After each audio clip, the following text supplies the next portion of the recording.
What's happening, folks? Back with another reaction, back with the beginning of a musical journey that great friend of the channel, Izzy, has shared with me, and it's a name I've been familiar with for a long time without, so far as I know, ever hearing any of their music directly, though Izzy suggests that once I hear some of the tunes, I may be familiar with them because they were popular, like hit singles and so on. In any case, we're going to listen to Third Eye Blind. So yes, this is a name I recognize having heard of going at least back to the late 90s. My understanding is it was during the 90s when they came together, and just snooping around online a little bit, it seems they sort of changed lineups a fair amount in the first few years, but then after their self-titled debut album, which Izzy says is how he encountered them, and the first track we're going to start with, Semi-Charmed Life, is, I believe, the one Izzy commented on in the email he sent me. But yes, they sort of achieved some considerable success and had a string of albums after that. This greatest hits compilation comes from '06, I believe, so it's everything from the mid-90s to a decade later, roughly. And yeah, we're going to start with Semi-Charmed Life, which I'm amused by the phrase, a charmed life, someone or a life in which a person, seemingly by happenstance, fortuitous conditions, or a degree of luck, which is to say, not always by their own actions or clever perception, happens to find a good path through the difficult and often ambiguous circumstances of life. Someone who has a degree of fortune fall upon them, even if on some level their intelligence, their skill, their allure, or other characteristics might play into that path that they're on. So yeah, someone who lives a charmed life is someone who is fairly lucky and ends up getting through situations which others might find more difficulty in. But to then say semi-charmed life is to suggest that only happens some of the times, or in some of their path through life they've had a charmed existence, whereas in other cases they may have actually faced adversity or had to overcome difficulty, or been, what's the right word, demoralized, or otherwise faced problems. So yeah, I'm curious how this will play out. Again, as far as I know, I'm not familiar with any of their songs, certainly not by name, so we'll see along the course of this greatest hits compilation if I do in fact recognize any of them. But let's go. This is Third Eye Blind, and the opening tune on a compilation, I think from 2006. And yeah, okay, so Izzy says it's from 2006, but it contains singles from 97 to '03, so sort of a slightly tighter window in terms of the tracks that are included here. But we begin with Semi-Charmed Life.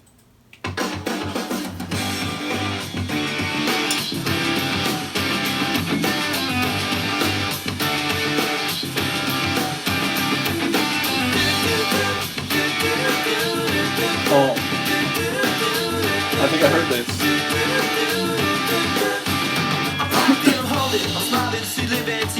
She lives for me, says she lives for me, evasion. Who won't motivation? She goes round and she goes down to me. And I make you smile like a drug for you. Do ever what you wanna do, coming over you. Keep on smiling what we go through. One stop to the rhythm that defines you. And I speak to you like the chorus to the verse. Drop another line like a color with the curse. Coming like a freak show, takes the stage. We give in the game, she plays, she say, I want something else to get me through this semi-charmed kind of life. Baby, baby, I want something else. I'm not listening when you say goodbye.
can make me cry.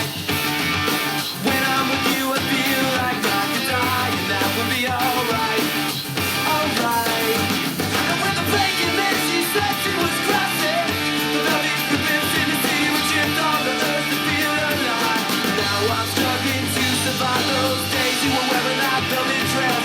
You're the priestess, I must confess. Those little red panties, they passed the test. So put around the belly, face down on the mattress, one. And you hold me, and we are broken. Still it's something I wanna do just to live, and I feel myself heavy off the ground. I'm scared I'm not coming down.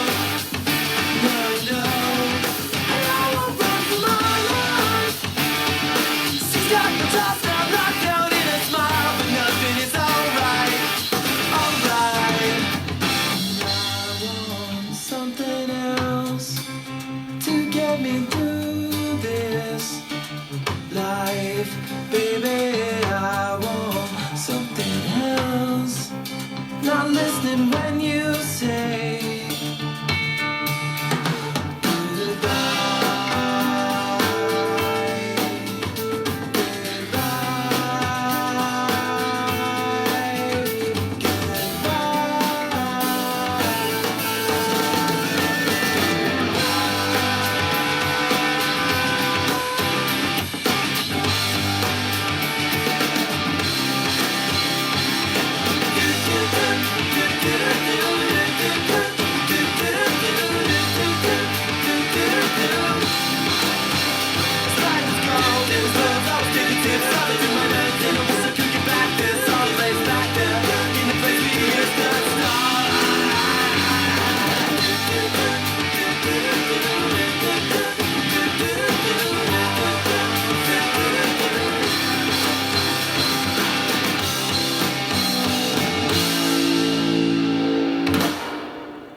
Wow. So, okay, yeah, I have heard that, but I think only in part. The only part that really stood out as being familiar was that doot doot doot, the sort of vocal or like melodic vocals. The rest of the song didn't sound familiar to me, so I'm guessing maybe I heard it in like a commercial or maybe like on a TV show where like it's just sort of used very selectively for a short part of a scene or something like that. Because that did, at the moment they started doing those doo-doos, it immediately struck a distant chord. But as I said, the rest of the tune didn't come back in that way. And in regard to the rest of the tune, the vocals, I mean, there's some parts where they are certainly sung, especially like when it gets more stripped down toward the end and it's like like a bit more like tender and graceful, whereas a lot of the tune, it really does have that 90s energy. I was going to say it has that kind of like 90s alternative rock energy. And again, if I heard this as a lucky dip, and even if I didn't recognize that one vocal section of the track, which definitely, comes back a few times, but yeah, I would have been able to say, okay, this surely has to be like a mid-90s tune, because that's just what it sounds like. Not in a bad way, just in a very identifiable way. But a lot of the vocals sounded almost like hip-hop style, like they're almost like spoken and hit, very quickly, lots of quick syllables and rhymes, so it feels almost like, hip-hop rhyming. Nevertheless, like, I was trying to figure out if it's like, because he is talking about his own semi-charmed life, and, maybe even extrapolating that to, like, that's what everyone's facing, is a semi-charmed life where parts might feel good and other parts might be more challenging. But he's, like, looking for something else, and it sounds like he's saying, like, both, like, he feels like there is something special when he's with the person being addressed, but then there's times where he seems to be talking about it, like, in the past tense, like, it was good, but then it didn't work out in the long term. So when he's saying he's looking for something to help him get through the semi-charmed life, I'm trying to figure out if he's, like, sort of appealing to what they used to have, or if he's saying, like, well, that didn't work, so now I have to go look for something or someone else because, I'm in the doldrums between the charmed parts of my life, so, or, life in a more general sense. So, yeah, I don't quite know, like, the timeline or the nature of the current association between the addressee and the narrator doing the addressing. In any case, yeah, I enjoy the guitar work. It just has that catchy kind of sound. And indeed, it feels like a tune that would totally be used in like a montage scene where like, maybe there's a little bit of dialogue with music in the back, but other parts of the scene where, they're like main characters in a movie or like doing stuff together, maybe on like a date or something like that. It feels kind of like there's some comedic energy in the air. So, yeah, ultimately, I imagine given this opening track, there's probably going to be a few more on here where it's like, oh, wait, like, I think I kind of recognize this part of the tune. But going into this, as I said, I could not have told you a single Third Eye Blind song by name, even if that's a band name I've been familiar with for like, over 2 decades. So, yeah, this should be an interesting journey. Thank you again to Izzy for both sharing a lot of music and insight, but also the patience, as a number of you folks have shared stuff with me that because of the number of deep dives I'm doing and trying to balance things and of course run my own semi-charmed life, it just takes a while to get around to things. But we have begun the Third Eye Blind journey now. Let me know what you think of this one, and I'll see you for the next one. Peace.